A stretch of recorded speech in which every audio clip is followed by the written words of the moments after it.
Eh bien, bonjour à tous, chers amis de la mémoire. J'espère que vous allez bien. Ce jeudi de la mémoire, je me suis dit, vous attendiez également cette deuxième partie concernant tout ce qui était la performance, la réussite à la fois professionnelle et au niveau scolaire. Je me suis dit, allez, on poursuit, c'est parti. La visualisation. La visualisation, c'est ce qu'on appelle le langage de la performance. Le langage de la performance, pourquoi? Vous allez faire en fait comme les sportifs. Vous allez visualiser comment vous allez y arriver. Et également, dans un deuxième temps, visualiser votre victoire, votre réussite. L'objectif, c'est ça, c'est de pouvoir s'en sortir, de pouvoir changer son mode de fonctionnement, scolaire ou professionnel. Ça passe par peut-être, dites-vous que, rappelez-vous les bons moments où vous avez eu des bonnes notes ou des notes au-dessus de la moyenne, des choses qui vous ont valorisé, des réussites même professionnelles. Ça, c'est important de garder ça en mémoire. Si vous n'en avez pas, c'est pas grave. Construisez-la, remémorez-vous, vous dites, tiens, comment je peux faire pour aboutir à cette tâche et à l'accomplir, à la réussir. Et également du point de vue scolaire, c'est exactement pareil. Donc construisez-vous, projetez-vous, visualisez. Ça, c'est le conseil que je pourrais vous donner. Et également aussi, savoir, un deuxième conseil, porter de l'intérêt. Porter de l'intérêt, c'est quoi?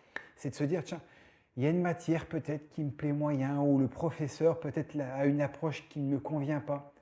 Trouvez toujours à votre avantage qu'est-ce que cela peut vous apporter. Là, il y a toujours un avantage décalé face à une situation, face à un cours, face à une tâche à réaliser.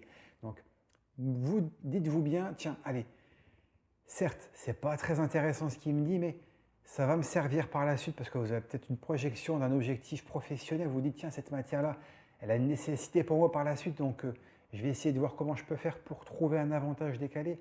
Peut-être que ça peut être dans un bouquin où une approche différente vous sera donnée, ou sur YouTube une vidéo, peut-être qu'il y a un des professeurs d'université ou un simple prof ou un YouTuber qui a peut-être, on va dire, démocratisé peut-être une matière que vous auriez ou un cours.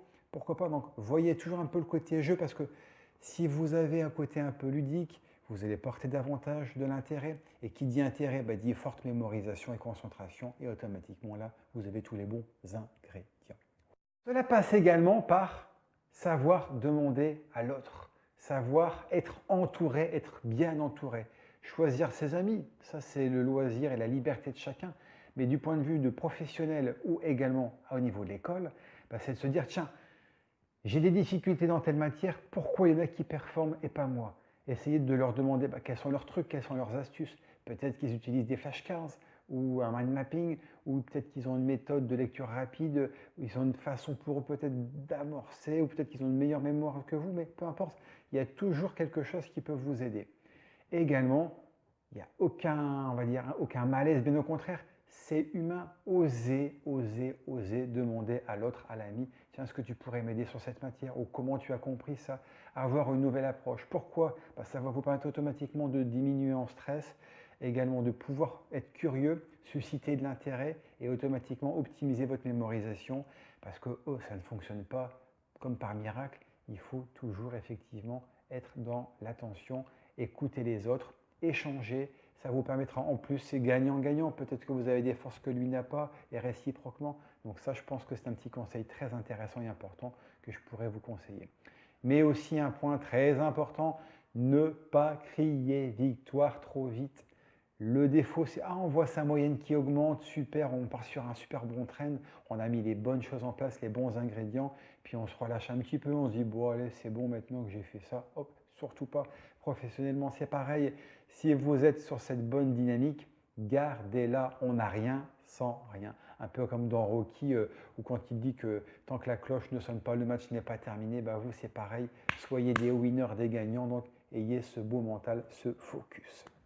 Et pour terminer, récompensez-vous à la hauteur de l'engagement que vous avez pu fournir, etc. Ça, c'est important. Surtout parce qu'avec les réseaux sociaux, le risque, c'est avec les listes déroulantes, c'est infini.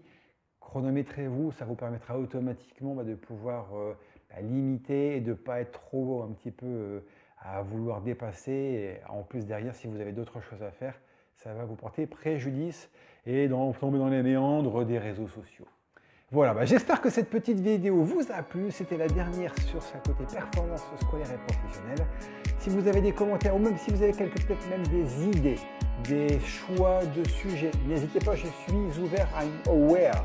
Allez, à très vite pour de prochaines aventures, pour les prochains jeudis de la mémoire.